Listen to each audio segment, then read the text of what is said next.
Welcome to the TopRank Marketing News Roundup. I'm Tiffani Allen. And I may not be the Joshua Knight that you deserve, but I am the Joshua Knight that you need right now. Sounds about right. You pays your money and you takes your chances. That's what I say. You know you're not getting paid for this, right?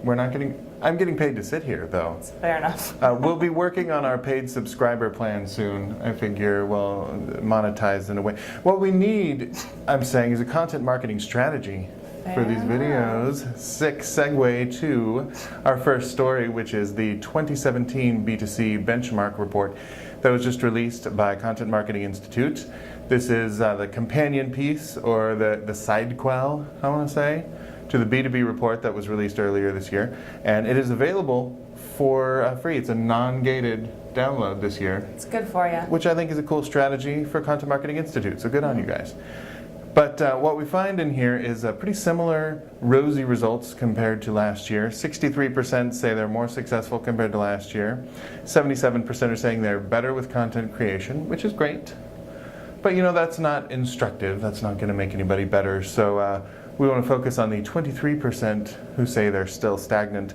And according to the report, most of them are saying strategy and time are the two factors that are contributing to their stagnation. So only 52% of the people that were surveyed say that leadership is giving them enough time to see results. And according to Mr. Polizzi, in his blog post about the report, that is the major contributing factor, is giving time to see results. So if we look at also the most successful, we see that 75% say they are provided that ample time to see results.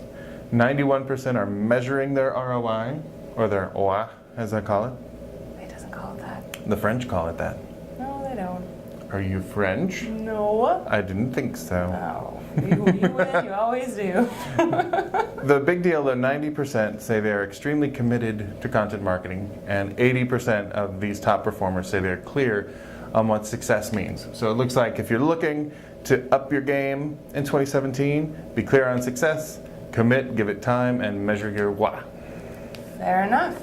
It's interesting, I mean, that so many folks don't have the time to create content or don't feel they have the time to create content. I think there's this perception that creating content needs to be like a long-form blog post every single time, and that's just not the case. Sometimes you can do something a little quicker, like a news video.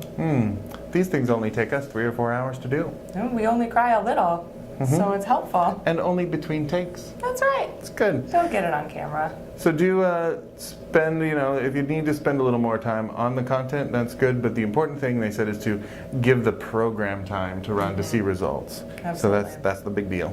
Speaking of upping your game, Pinterest is working on a new Explore section for publishers and brands. So it's essentially a promoted sponsored board that this person can own or this brand can own that allows multimedia and video to publish. Yeah, it's actually very exciting. Pinterest has been criticized in the past for not innovating enough and not offering enough options in their ad platform. So they're stepping up and kind of competing with things like Snapchat, which is a media platform, not a social media platform. Oh no one's. Actually, they're a camera company, right? Snapchat, yes, that's what they said. Keep forgetting. It's hard to tell. They're in hardware now. Yeah, so it's just a rumor right now. It's supposed to be rolling out for a test, but eventually this could be an option for brands and publishers, and especially because of how well Pinterest integrates with e-com, this could be a really big moneymaker for other brands. Can we call it pindicated content?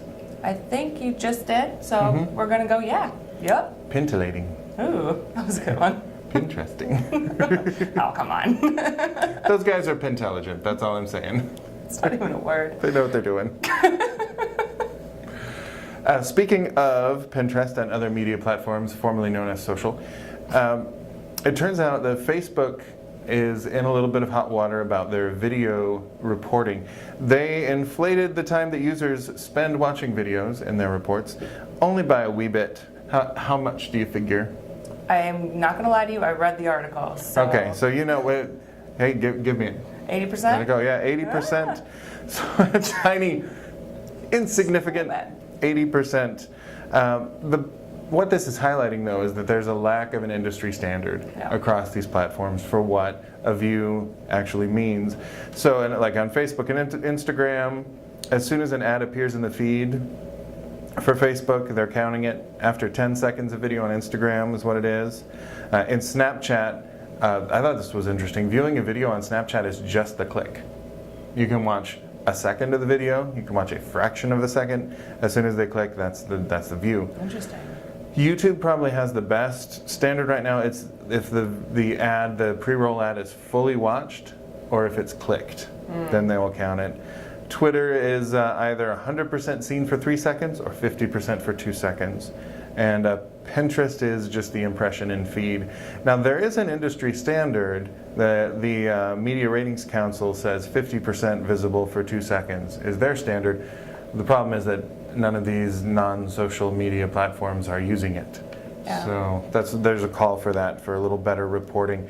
People are saying it's time for these new media companies to grow up a little. Yeah. Start being a little more legit.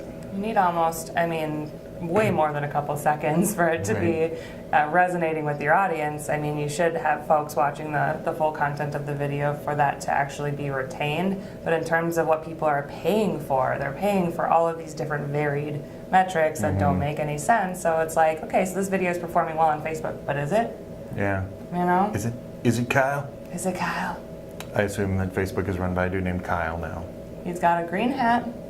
He likes to party. He does.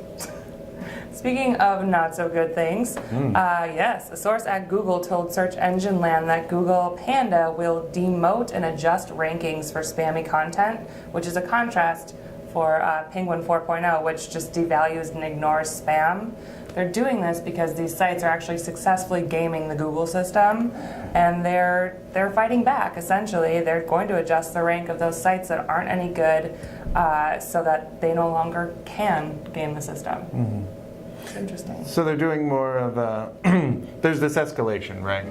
You got the hackers bring a spam, they bring a penguin, the hackers bring more clever spam, they bring a panda. It's like a really weird version of the Chicago way of bringing a knife to a gunfight, right? Yeah, it's fair. So, this is only good news, though, right? For marketers and okay, this may be controversial. I think this is good news for good marketers. If your content rocks, then you're not going to have to worry about this. If you have some spammy content on your site, then you get to audit it and then you get a boost. So that's good news. Also good news. It's only bad news for people who are like, I insist on bringing crappy content to people. Yes. And I don't care if that happens to you. If you get demoted, that's panda justice. That's what I call it. Yeah, it's been a long time coming. Google's been fighting spammy content, bad content, folks that aren't engaging with content. That content's not being shown as often, things that aren't friendly for mobile. There's a lot of steps that Google has taken to ensure that people are really getting the right content when they search for something that shows their intent. So this will be an interesting step in the progression. It'll be fascinating to see what comes next. Thank you, Google, for increasing the kung fu of your panda.